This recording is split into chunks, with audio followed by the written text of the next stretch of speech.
I would love to welcome Madhuri. Uh, Thank you for being here. You have been a speaker at our past conferences, but this is the first time that we are meeting live, and it's a pleasure for me. Thank you, and same here. Hello, everyone. Hello, everyone from all the parts of this world, and lovely to see you. Yeah, I'm super excited to talk about this topic. It's very close to my heart.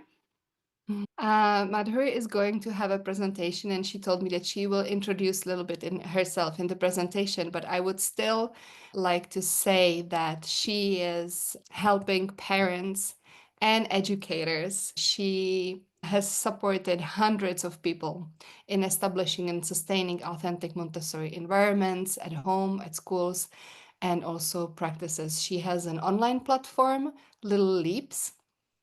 She hosts webinars featuring different global experts on early childhood development and education. She has her AMI diploma. She lives in India, in Bangalore. What did I forget? Can you give us a little bit more? Or do you want to start with your presentation and then introduce yourself in the presentation? Yeah, sure. I'll start with my presentation, and yeah, I'll introduce myself. Today's topic is building independence through self-care skills.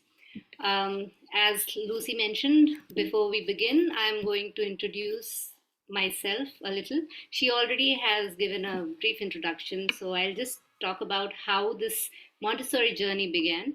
I think most of you will resonate with this. It started with me looking for a good Montessori school for my own daughter, and that is when I stumbled by this book by Dr. Maria Montessori, The Montessori Method. I I was so overwhelmed reading about child development, and somehow I could reflect on why I was what I was while I was reading through the book. So it made me more curious and intrigued to learn more about Montessori, and that is how my journey began. I started working in toddlers community, and then I realized that being a diploma holder in 0 to 3, it's not just toddlers community, but it is way beyond that. And this is when I decided I am going to work with families, with infants and toddlers, so that we are reaching out to larger group and make that change necessary for our posterity.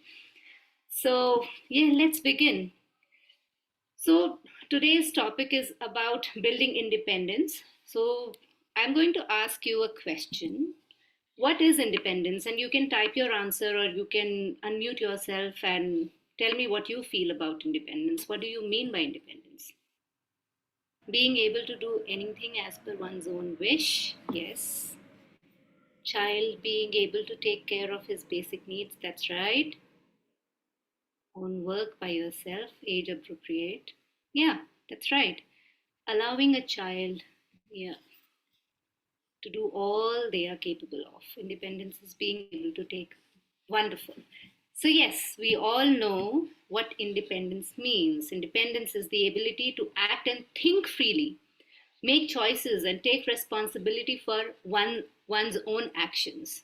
Now, it's a beautiful quote over here by Dr. Maria Montessori saying that child's nature is to aim directly and energetically at functional independence. They want to do everything on their own.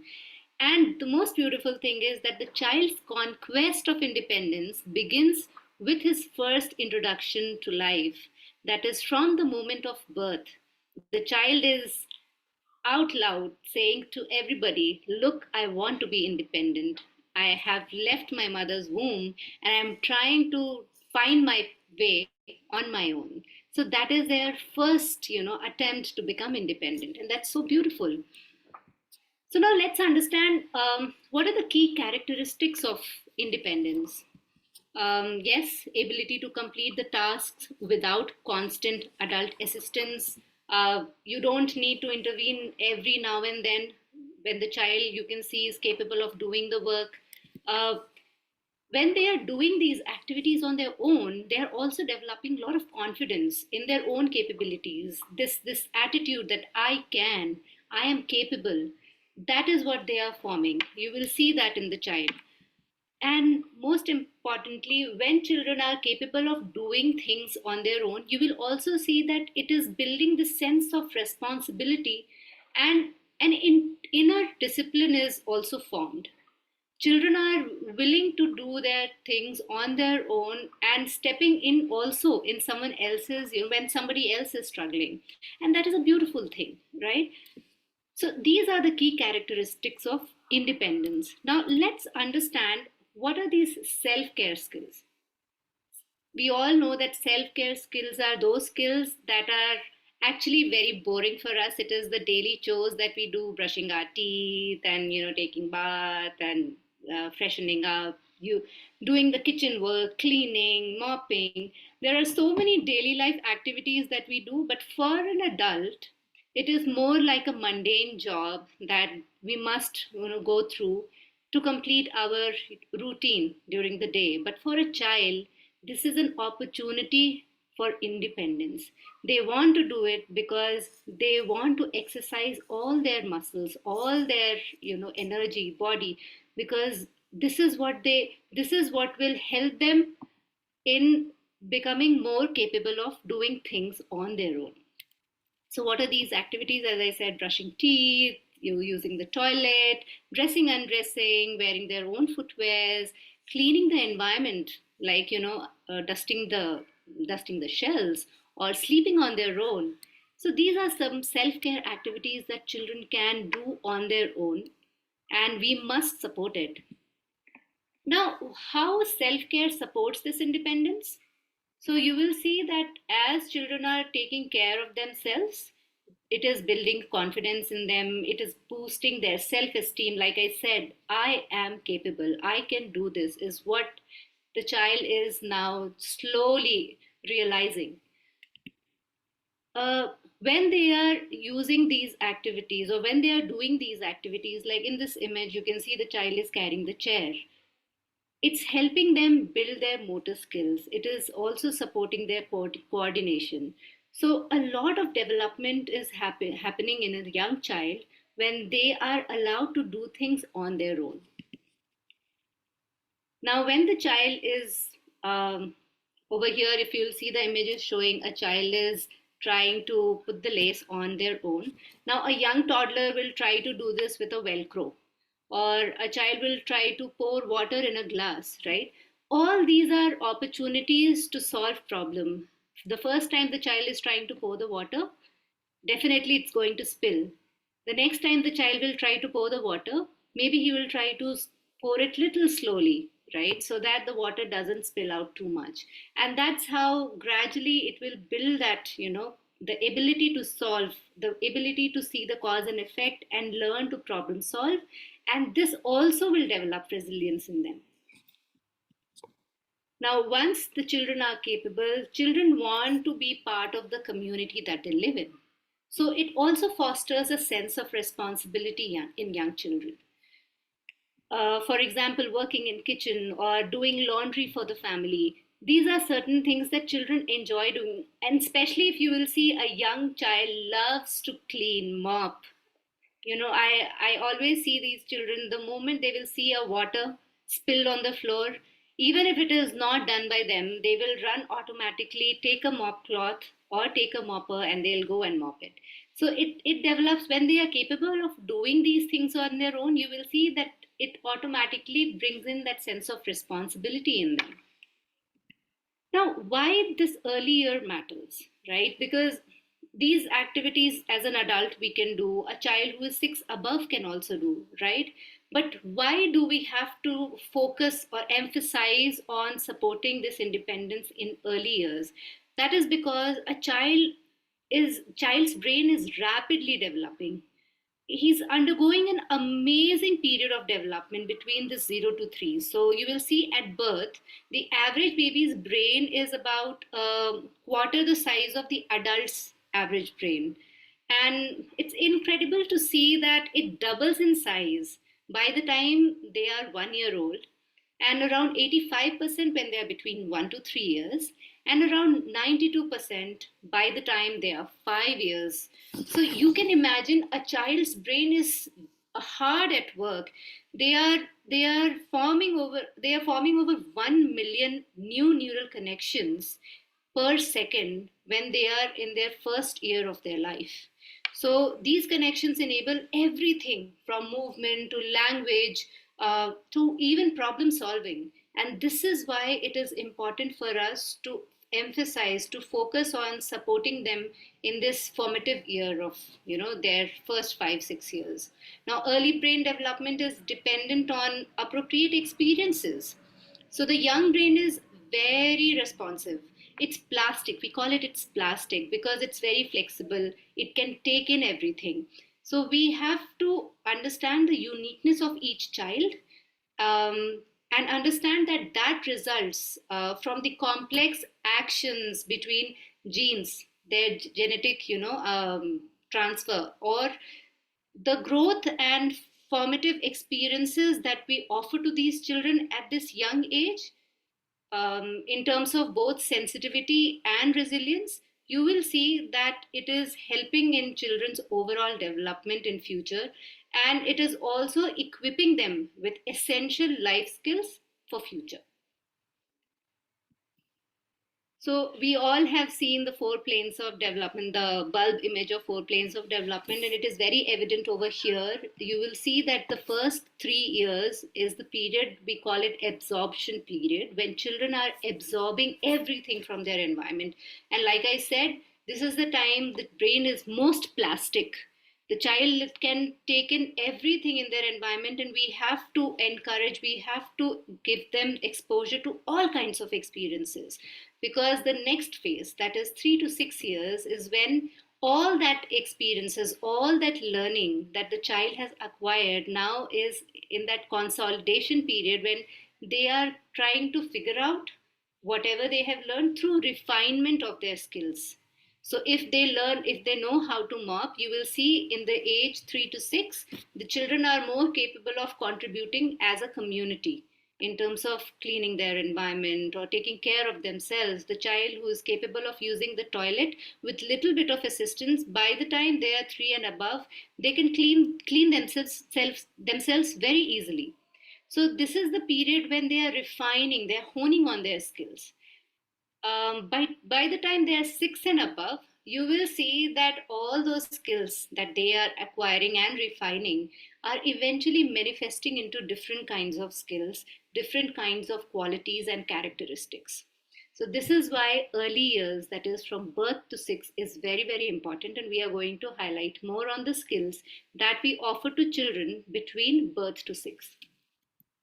So now let's see what are these skills that we can give to children to help them build their independence.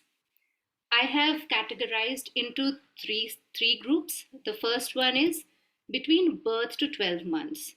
So now it's an infant, right? He has just come into the world, and the body is still not really agile, and the child is still exploring the movement, and it's still time when children are just figuring out the world, right? So what are the things? It's not that the children are still not capable of doing things, but we can do a lot of work, lot of activities together to help them understand how slowly they can use their body to take care of themselves or to take care of their environment. So one of the things that you can do with the child is allow them to hold spoon, and while you are changing the child's clothes, you can talk about, oh, I am moving your hand, I'm moving your left hand, and I am putting the dress into your left hand. So these are the conversations that will help the child understand, oh, so when my mom is bringing the whole of my left sleeve, I have to lift my left hand, right? So these are the things we have to constantly do with the children. While reading book, we can communication is one of the most critical aspect of child's independence, because children need to express themselves through language, and language development and movement is very, very important part of their overall development. So while reading, you can talk about the illustration that is there in the book. You can talk about your own stories. You can talk about the food that the child is eating or the things that you are doing. So, a lot of conversations can happen to develop that language in a child. While bathing, again, the same thing, the way you are changing, you are talking about different parts of the body and how you are using those part of the body or cleaning those part of the body. Slowly the child will start using those bodies by themselves to help you, to collaborate with you. And then washing hands, that is personal hygiene. So you are encouraging child from very beginning to take care of themselves and take care of their personal hygiene. Now, children between 1 to 3 years, now children start walking by the time they are around 15 months, 12 to 15 months, or sometimes 18 months.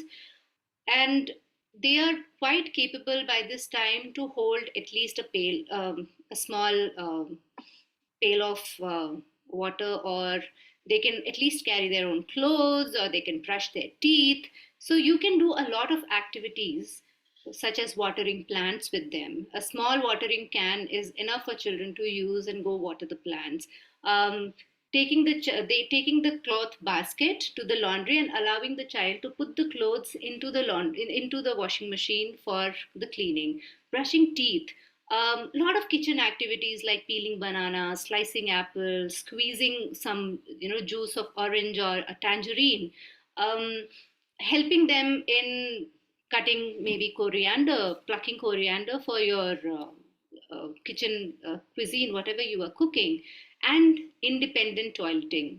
Believe me, if we start early on, by 20 to 24 months, I have seen children wearing their own pants or undressing themselves, using the toilet, flushing the toilet after completing their urination, and then coming back and wearing and then going and washing their hands. So they can complete the entire toileting cycle if we introduce early. That is from before 1 year. What we can do to a child between 3 to 6 years. The child is now much more capable. The child has more coordination. The child has more refined motor skills. So you can you can encourage children to clean their environment, clean their own shoes, put the clothes for drying, arrange the clothes in their wardrobes, cycling independently, like I said, folding clothes, arranging them. Most important, shopping with your children, going to the grocery store with your children and buying grocery for the family, helping them, asking them to come and arrange these groceries in their respective places. And most importantly, independent dressing. um, Now this child is independent enough to not needing your help at all. And this is our goal. Eventual goal should be that the child is not coming and asking for any sort of help. And for this we need to create an environment that is appropriate for their age, and at the same time allowing the child to try and do the best on their own without the intervention of we adults. So now we are going to focus on what kind of environment is required for this kind of independence in a young child. So we all know a prepared environment um, needs three aspects, three key aspects. One is the physical environment, the place where we are living in. Then we need a prepared adult, the adult who understands the needs of the child, the adult who understands how and what to, when to intervene the child, and most importantly, the adult who is self reflective, who is trying to always learn and do better in order to support this young child.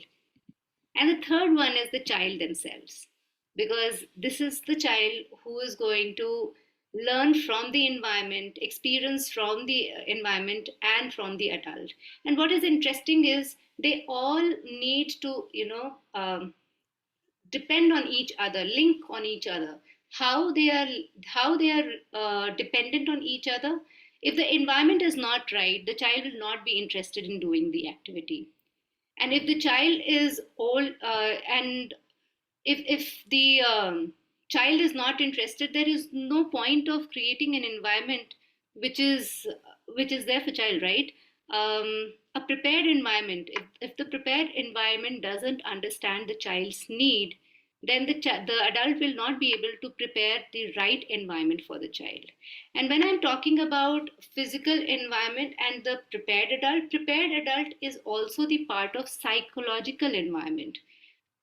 That is the most important and most non-tangible, aspect of prepared environment, because people do not realize that emotional development is equally important than along with the physical development of a child.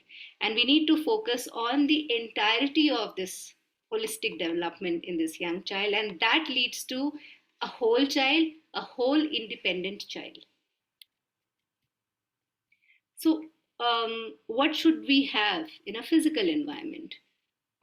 The most key, I think, tool for a young child is a step stool, because children live in a world where it feels like they are in a Lilliput land and everything is like giant size for them.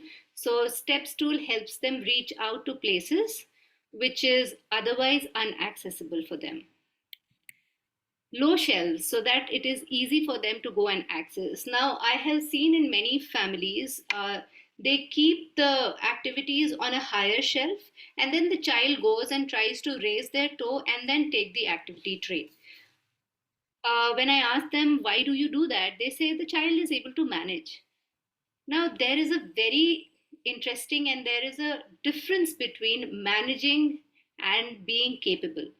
A low shelf allows these child to be capable of doing it rather than managing. Because when they are managing, again, there is this emotional thing going on where the child is thinking, I am not too capable, but I'm still trying and finding my way, which is still okay. But having said this, the more you give the appropriate environment, the more confidence is developed. Low wardrobes. So, in families where you can't have a wardrobe for a child, you can use the lower shelves for your children's clothes. Um, Cleaning supplies, very critical in the young age, especially because children are forming themselves and they have higher sensitivity towards doing things that they see adults doing. They do not enjoy sitting with puzzle for a long time, but if there is a spillage or if there is some dust, children just run, take a cleaning tool equipment and go and do the cleaning. So it's important for us to let them have these as per their size, and always readily available for them when you see, when you think that they need that for cleaning the environment. A floor bed for independent sleeping. It's hassle free, and you have a security as well, because children can go on their own, and there is no fear of them falling off the bed. So a floor bed is a very good way to encourage independent sleeping in children. A toilet seat or a toilet chair. Either of these two are a very important aspect for their independent using of the toilet. Now, when I'm talking about toilet chair, it is always good to have it stationed in a place, because I have seen many a times children using chair like rocking horse or moving around, dragging it all over the house, and that's not the idea. The toilet is in one place and we have to go and use the restroom to release ourselves, isn't it? So that toilet chair should also have a specific place, and it shouldn't become portable, fun thing for the child, because then the intention of independent toileting is lost, and it is more of a fun activity for the child. Low meal table. Low meal table. Now, this is interesting. This low meal table is actually a workstation for a child. It lets them do, or it is not just for children to sit there and have their meal, but this can also be used as an activity place, a spot for children to sit and do their activity. Because this is a specified area, it allows the children to have better concentration. Better concentration means the children are engaged and involved more in an activity, and the more they are involved, the more you will see their confidence is building, the more they are capable of doing these work eventually on their own. So this low for meal table, I also suggest parents to have high chair if they want. In some cultures, a meal table. If you don't have a meal table, you can actually have a corner with two mats and a small chowki or a table, small low table, where you can have meal together. But as I said, these things always should have a designated spot and shouldn't be a very movable or portable activity for children, because then it becomes challenging for adults more than the child. I have seen many a times children running around and parents are, following them and putting one morsel each time in different spots. So if we want to specify that, space, it is good to have either a low meal table or a high chair or even a floor mat will do. So, what to consider when we are preparing this environment? One is that it should have natural light and it should be comfortable for the child. It should be, as I said, it should have dedicated spots. It should be always in designated spots so that children knows, because children have high sensitivity towards order in this age. They like everything in order, and it really flusters them if things go haywire or up and down. So it's good if they know what to expect and when to expect and where to expect. So designated spaces give them a sense of security, because they know if they have to use the toilet, they have to use the restroom. If they have to have their meal, they have to come and sit on the low meal table. If they are sleeping, they have to use their lower floor bed to go and sleep. So designated space give them that sense of security, and it boosts independence, because now you don't have to tell them where to go, when to go, because they already know. Try to minimize as much distraction as possible, because it's very easy, like I said, toilet chair, it can become a source of distraction as well, isn't it? That is because it doesn't have a designated space. So try always to have spots where there is as less distraction as possible. And it is not just about these activities. When a child is engaged in, say, a puzzle or a coloring activity, have it in one corner so that there is not too many movement of other people around the child, because the more you have movement around, the lesser the child will be able to focus, because children are curious about their environment in this young age. So if you have too many distractions, you will not be able to help them build their concentration. um, your environment needs to be aesthetic. It should call out to the child. It should draw their interest. It should ask. It should, entice them to come and work with these activities. So we have to make it so exciting, engaging, and at the same time beautiful, aesthetic, for children to come and engage with anything and everything that you have created for them. And most importantly, we all know, like I said, if you have activities kept on a higher shelf, the child will not be able to reach. So everything should be developmentally appropriate. Having said this, not just the shelves, even the material. So, say for example, you have kept a puzzle of maybe 1000 pieces and you are expecting the child to solve it just because the other day the child was able to solve 20 pieces puzzle. That's not what you think the child will be capable of. Or if you see that the child was able to brush the teeth today, just by using the adult's toothbrush, the next day child will be able to, take bath on their own as well. That's not how it works. So you have to set up the environment in such a way that children can do it consistently, because consistency is what will lead to that independence. One day yes, one day no is not going to, help you further, but that consistency is what will allow the children to experience it day in and day out and build that independence.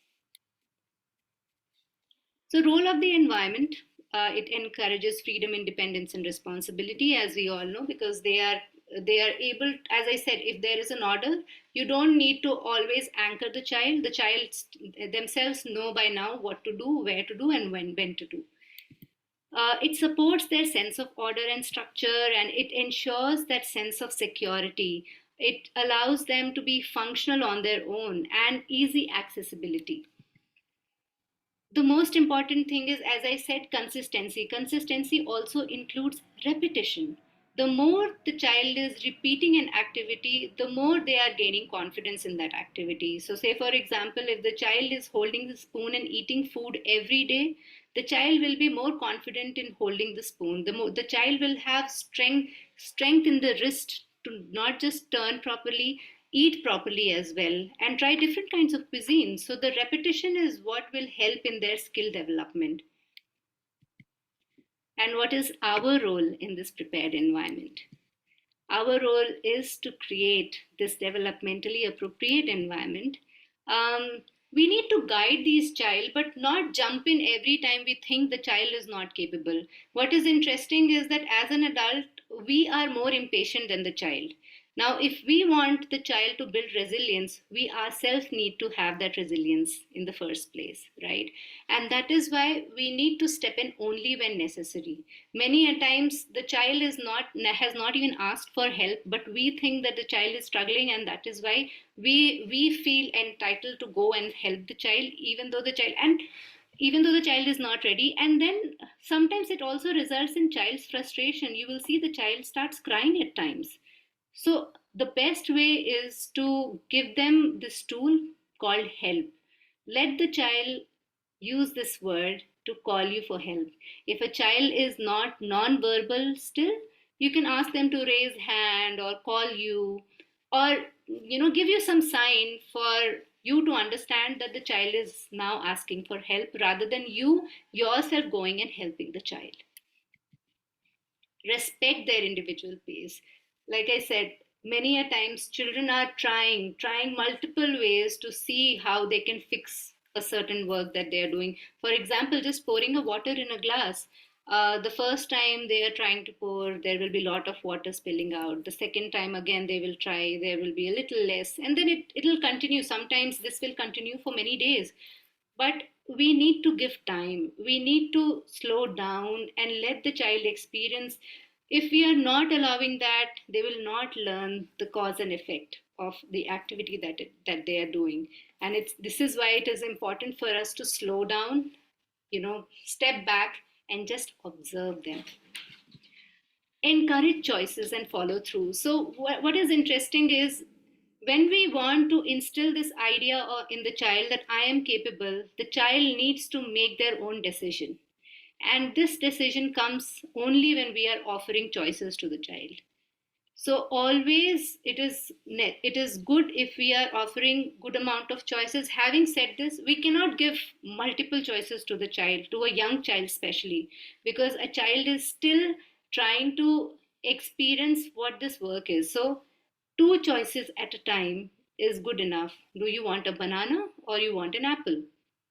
If you are giving him multiple choices, if you want apple, you want apricot, you want banana, or you want a pineapple, the child will be overwhelmed to choose. I keep saying every parent, it is just like we decided to buy a handbag and we enter a shopping mall, and then we are overwhelmed seeing so many collections of clotheslines and then cosmetics and footwears, and we just get so enamored by so many options and choices that we forget what we came for. And either we end up buying too many stuff than we actually came for, or else we end up buying nothing. So this actually, for a young child, causes a lot of frustration. To avoid that, it is always useful and helpful to give limited choices and follow through. So say for example, if you have offered apple or banana and the child chooses banana, then you have to give banana to the child and allow the child to try peeling it on their own, and then putting the peel into the compost. So this is an entire cycle. And see, sometimes it also happens that the child, when you have offered apple and banana, the child first says, I want a banana, and then suddenly says, no, I don't want a banana, I want the apple. And if you give in, then the child will again try this for everything that you're doing. So this is where follow through comes. So what you have to do is, no, sorry, darling, you chose banana today. You will have to have banana today, and we'll have apple tomorrow. And then there will be a lot of crying and, whining also at times. But then this is what it is. We chose banana today. We will have banana. We can have apple tomorrow.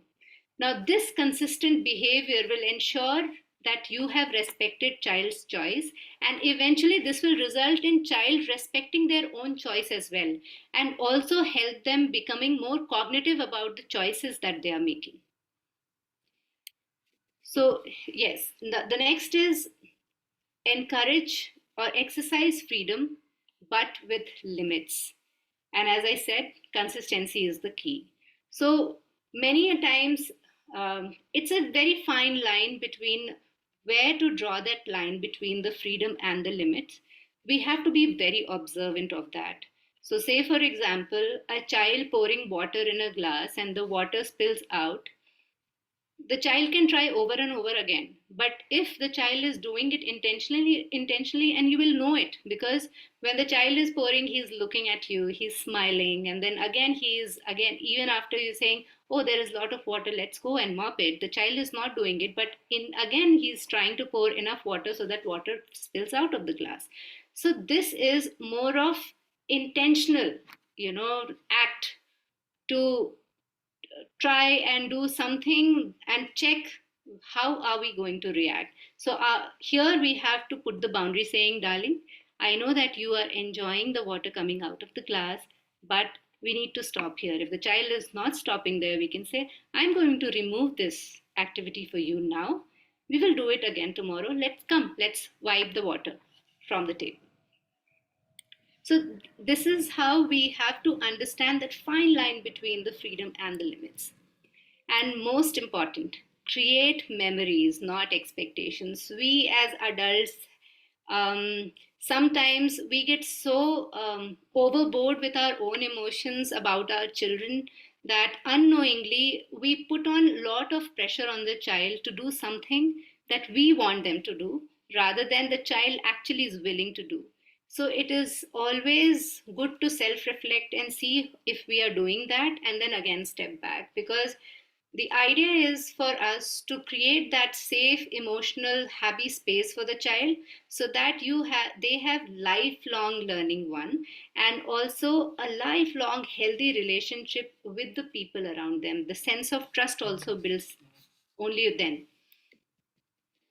Now let's come to our next agenda. That is, these are the things that we must do. But then I'm sure many of us have many challenges. So we are going to highlight some of the challenges in day-to-day life of a family with toddlers or an environment with toddlers, and we'll see how to fix those. So the first challenge, that common challenge that I have seen, is that the child resists participating in self-care tasks, and most common is brushing their teeth or using the toilet. Children completely reject to go and brush their teeth in the morning, and it is so common everywhere. I have seen this. So how you can, in fact, I had this session with a group of parents a few weeks ago, and this mother was saying, my daughter is not really ready to brush her teeth, even though I am giving her a lot of motivating stories and why she should brush her teeth, and lot of other activities, maybe allowing the child to brush mother's teeth, and still the child is not ready to brush her own teeth. So what can we do? The first thing is, yes, there will be resistance in these activities, because it is not important for the child. This is a mundane task to do it day in and day out, every day, getting it up in the morning and taking the brush and brushing the teeth.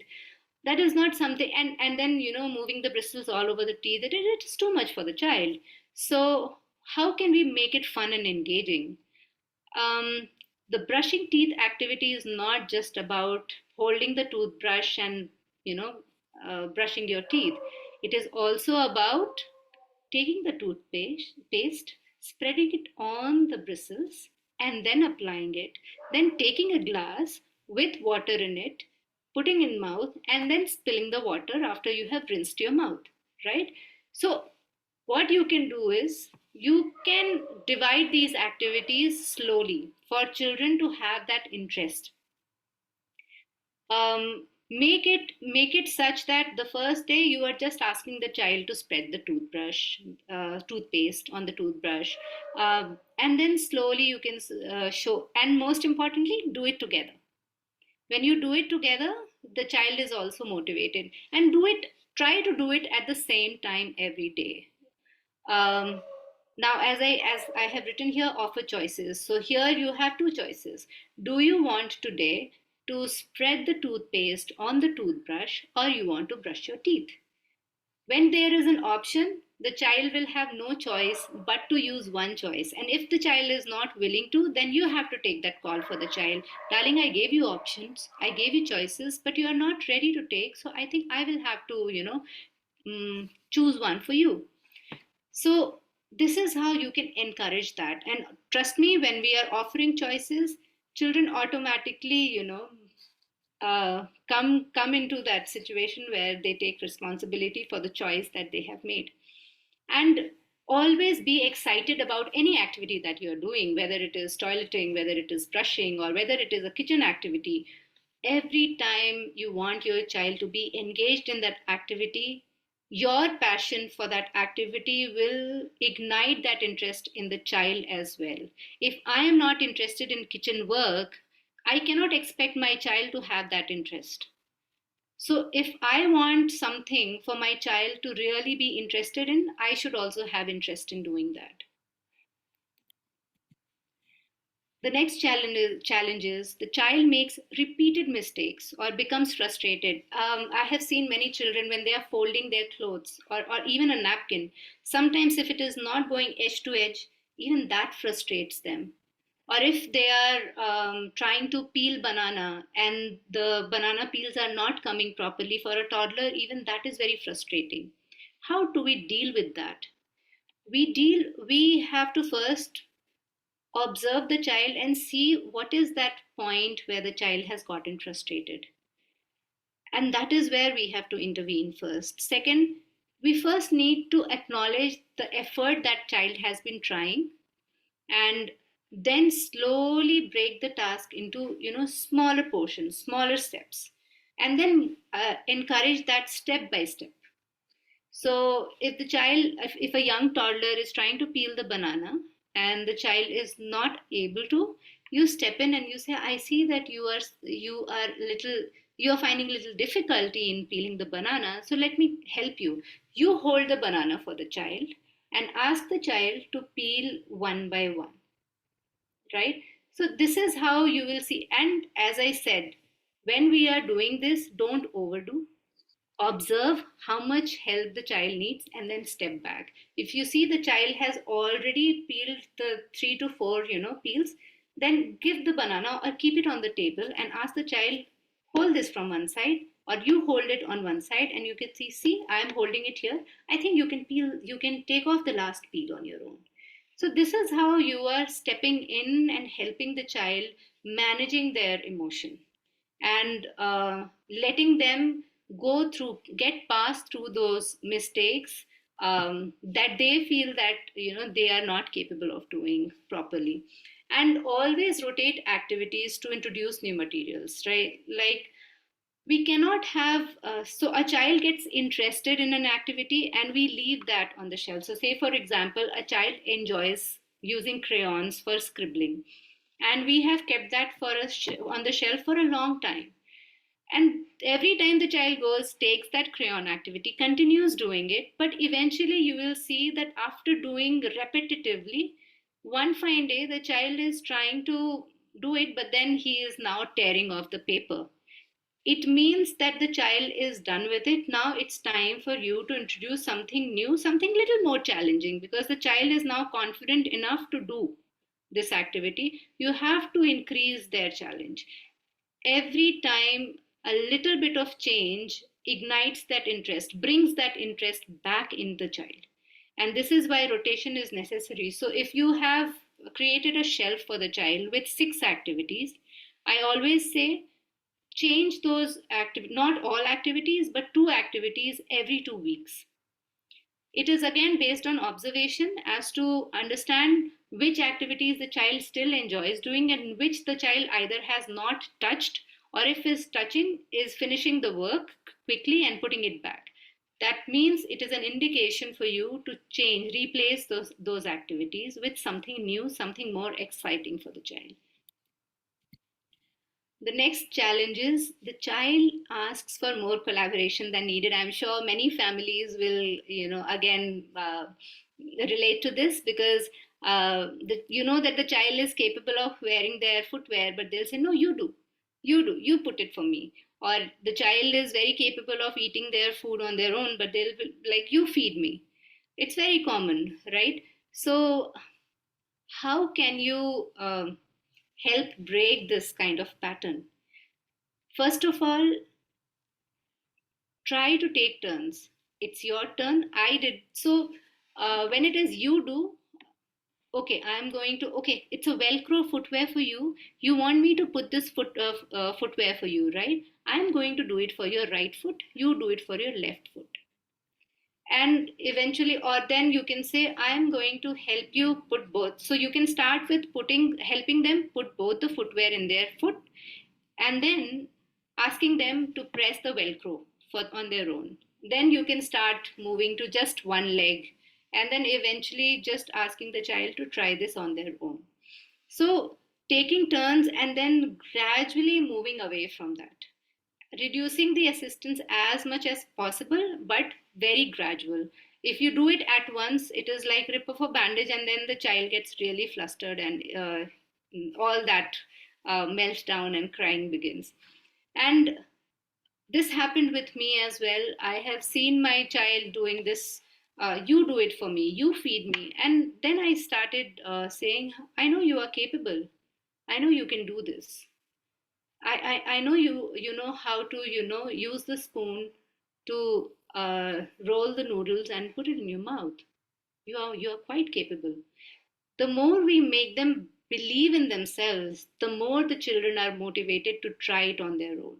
So our language plays an important role in encouraging, in motivating these young children.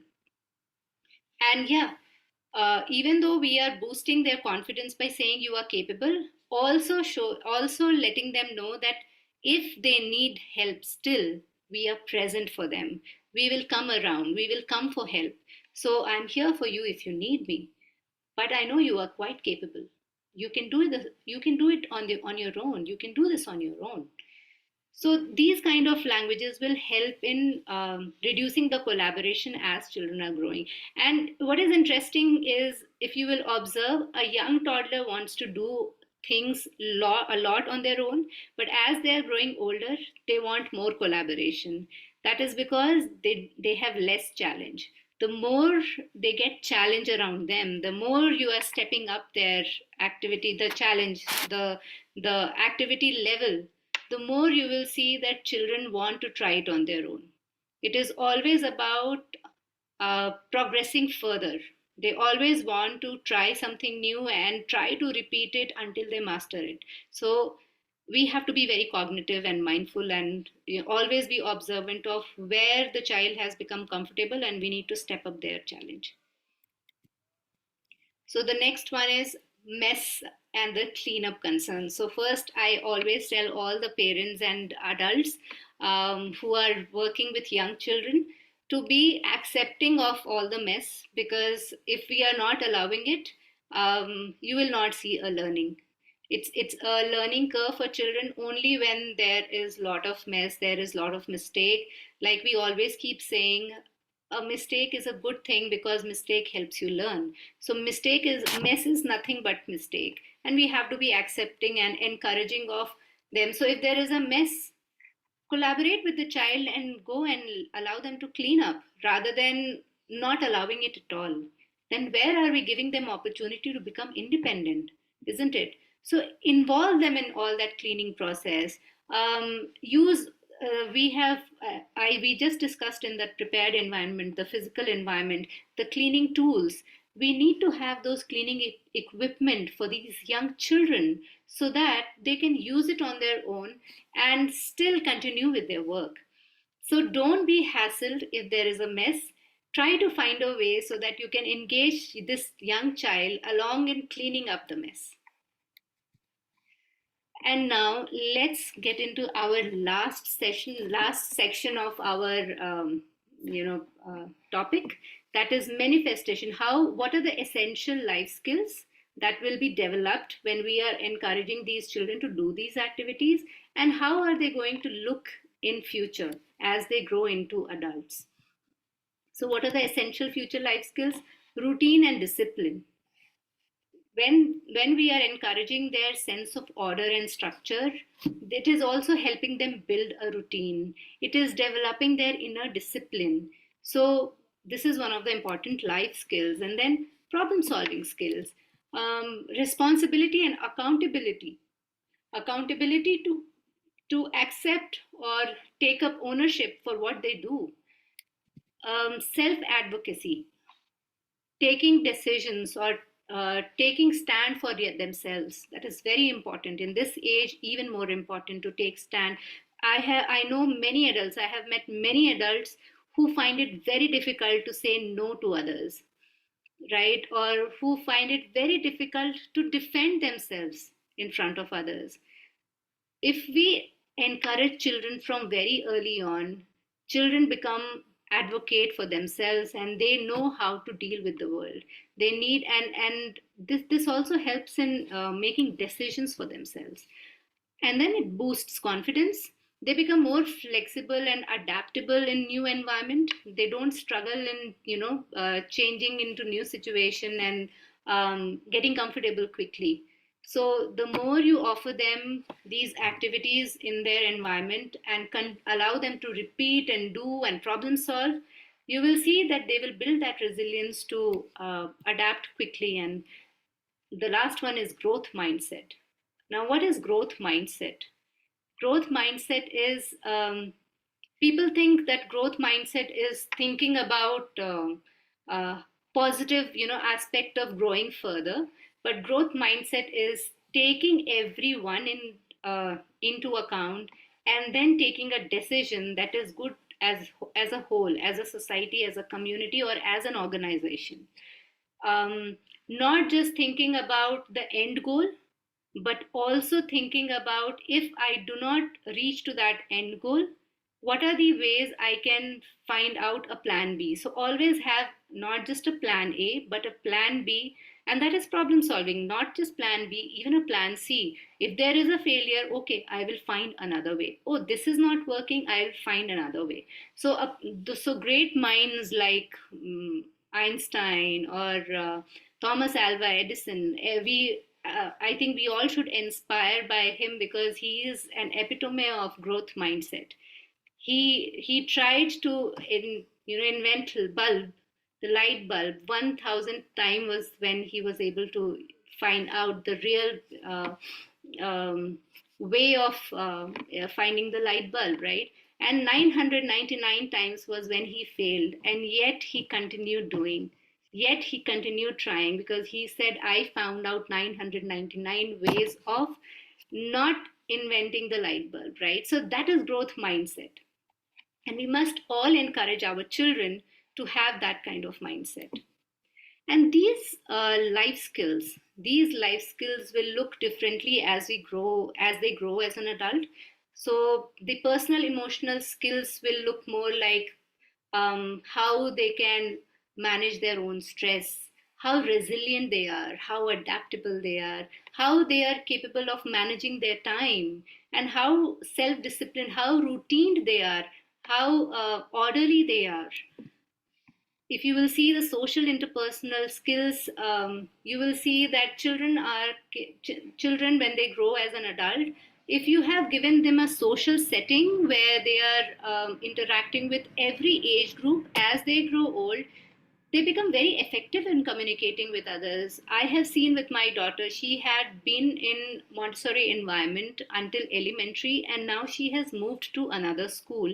And it was very easy for her to adapt into this new environment. And what is interesting is I came to know from her teacher that she is capable of making friends from older age group as well as the younger age group without any hassle, without any inhibition. So, if you encourage this social setting where the children are not, where the children are fearless to express themselves, they become very effective in their communication, in networking. They become more empathetic for people around them. And this leads to them becoming very good, team player. I have also seen these young children, as they grow, they are able to resolve conflicts not just of their own. They are very good at saying sorry. It's so interesting to see that, oh my God, this is my best friend, and I think it is more important to fix this problem rather than keeping that, holding on that grudge and continuing it. So let me fix it. There are better, more important things than this conflict, so let me fix it fast. So these kind of quick responses come when children have gone through this rigor of self-care skills, these activities as a young child. When children are trying to work as a community in an environment together, you will see when they are working in group, everybody will come with different opinions, right? And this is where children learn to work together as a team and accepting of each other's opinion, even if you like it or not, right? So these are key skills that will help you become a better adult in future. Practical life skills. So I have seen many people, they don't know how to manage home, and especially, I shouldn't be saying this, but most often than not, many men, especially in India, I must say that many men do not know even how to turn on the gas stove. So you can see it's so difficult for people to take care of the house because it is someone else's job and not theirs, because as a child their brain was trained that this is not a job of a guy, but once you get married, maybe the your partner is going to take up that responsibility. And when they are going to college alone and they have to live in a hostel and take care of themselves, they don't know how to wash their clothes, how to fix their beds. When children are given this opportunity as a young toddler or a young child, they will be able to take care of this. They will be able to fix this. They'll be able to take care of their basic first aid requirement. And because they are taking care of a lot of things, you will see eventually they become very proficient with, and I'm sure everybody now agrees that children nowadays have become very proficient in technology. I have seen children in elementary taking transportation on their own without anybody's help. So if these children grow as a confident adult, they will never have problem in adapting or going to a new place and feeling lost. So it is important, again, I'm reiterating, it is important for them to get these opportunities to try and explore their life on their own. Financial literacy, many people don't know how to use their money, how to invest their money or save their money. But if you take for example children, if you are taking children for grocery shopping, and as they are growing by maybe 6 or 8 or 10 years, if you are asking the child to take care of handling the finances, as in when you are going for grocery shopping, you are asking the child to go and pay the bills, you will see, I have seen, i used to um, I used to give my daughter 100 rupees and I said, this is your budget for the coming 6 months. And I would see she would take out 5 rupees or 10 rupees, and then she'll think, maybe I'll buy a chocolate. And then she'll say, no, no, no, I will not buy a chocolate of 10. I'll buy a chocolate of 5 so that I can keep that money for later use, for something useful.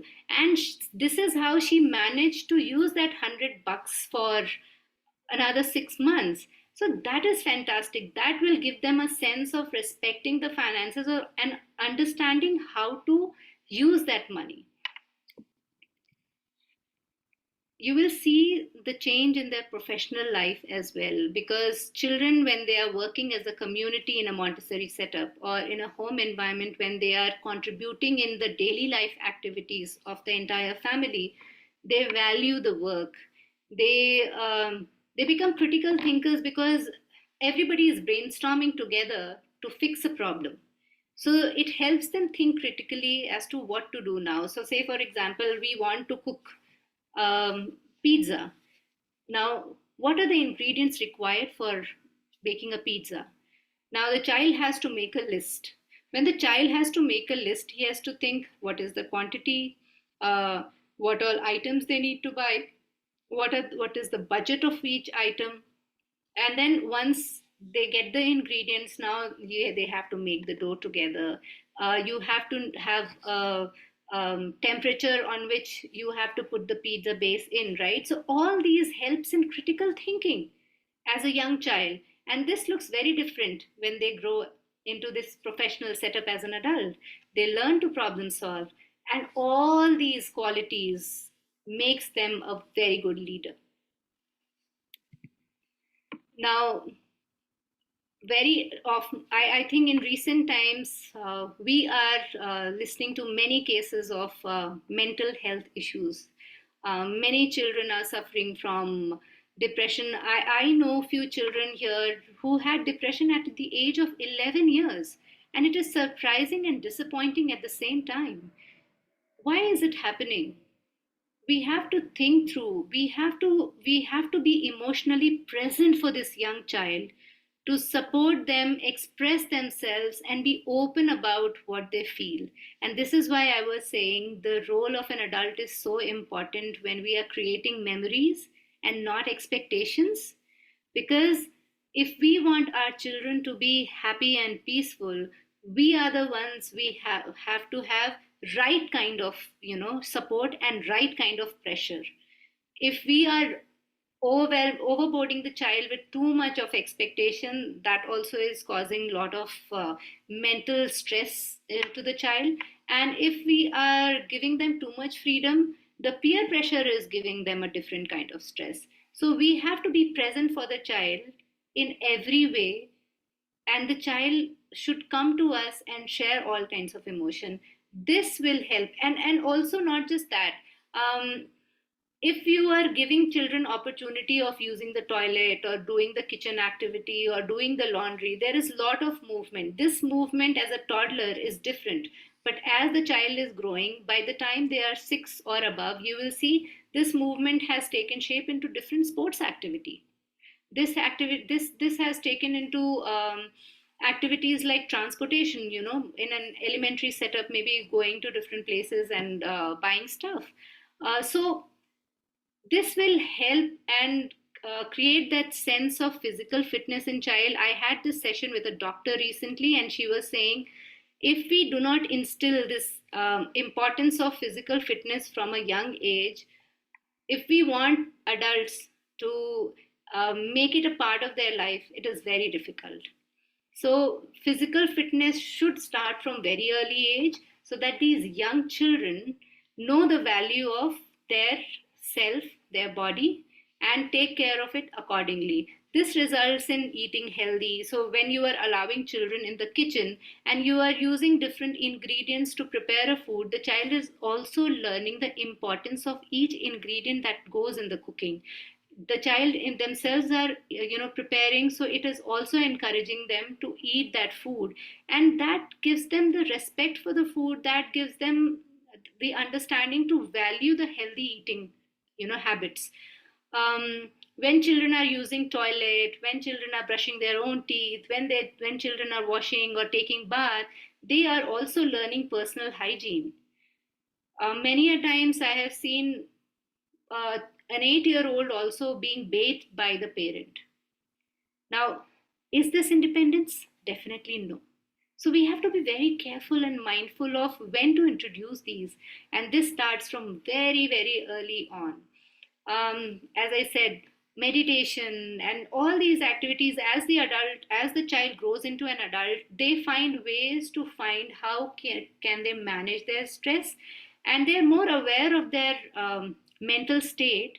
if they are given enough opportunity to express themselves emotionally, to express themselves physically, and to take care of their environment and themselves as much as possible. So this is why I always emphasize on every parent to involve their children in all day-to-day life activities. I have given some examples, but there are plenty more that you can do with your child. You can allow the child in cleaning their vehicles like their cycles or scooters or their wave boards. You can allow your child to help even cleaning your car. You can allow your child in cooking, as I have already discussed. You can allow your child in setting up a corner for pets or creating your own garden. So engage children and keep increasing their activities, increasing their challenges based on their age, based on their capability. And you will see a beautiful, adult eventually forming in this throughout journey. So another quote from Dr. Maria Montessori: the children of today will make all the discoveries of tomorrow.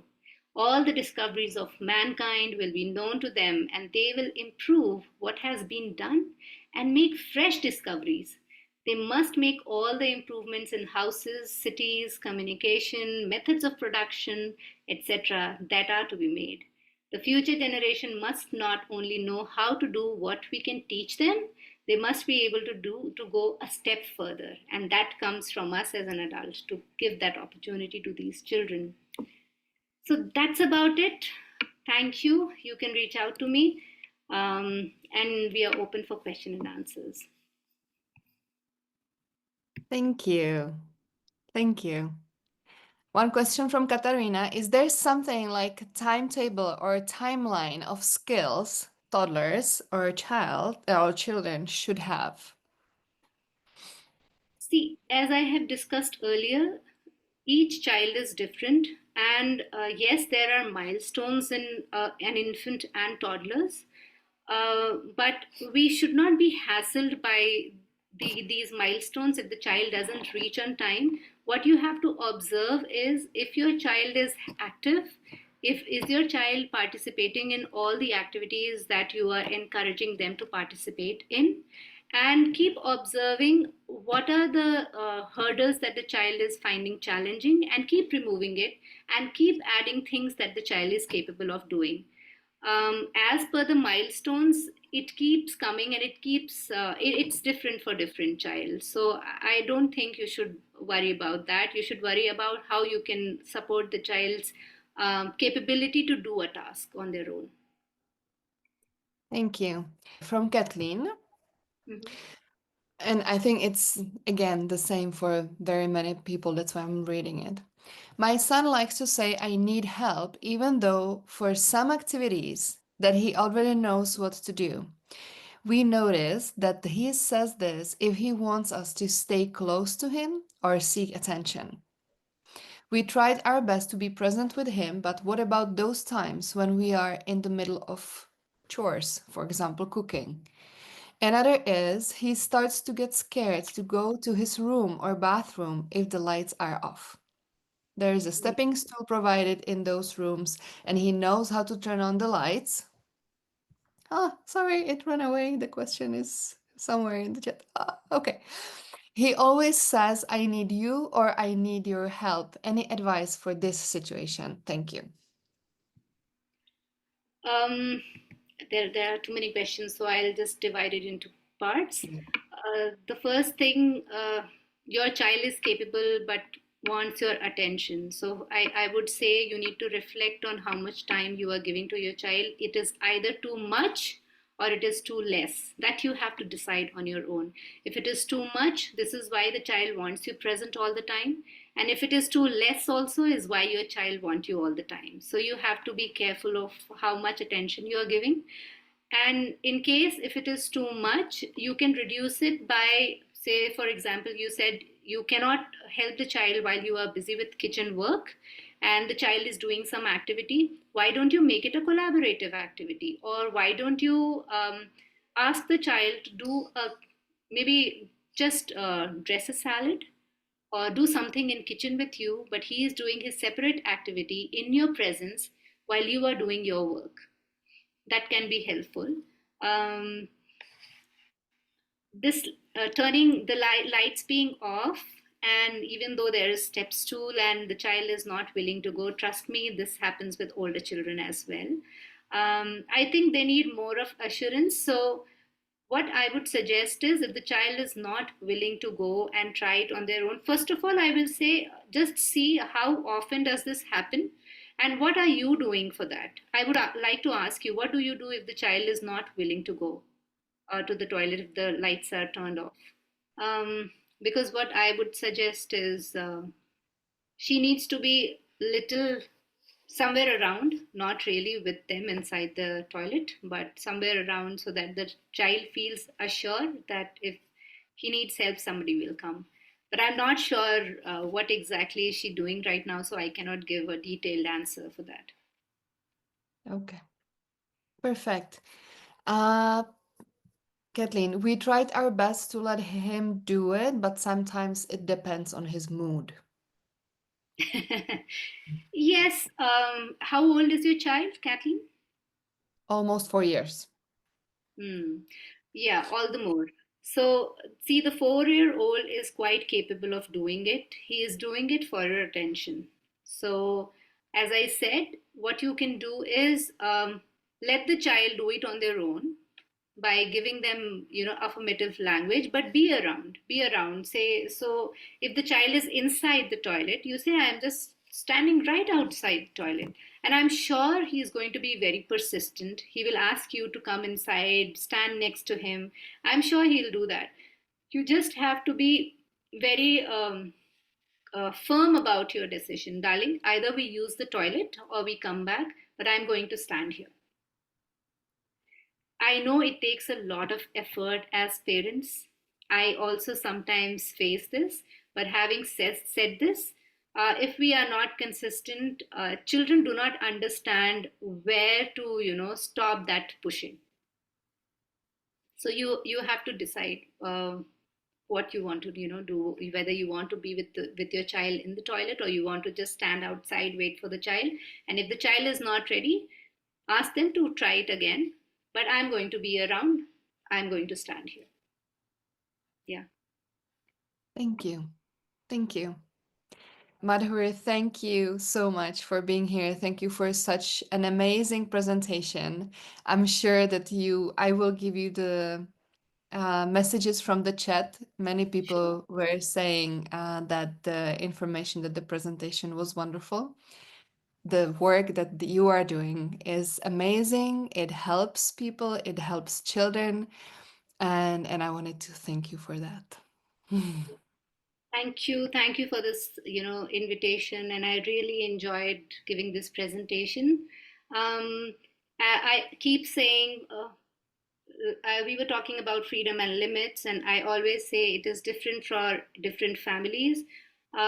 Use it wisely, use it consistently, and you will see the change. I have seen the changes manifesting in 12 years. So, yeah, just be patient and continue doing what you're doing. And I'm sure everybody is doing amazing work. So, thank you all for attending this session, and I had a lovely time with you all.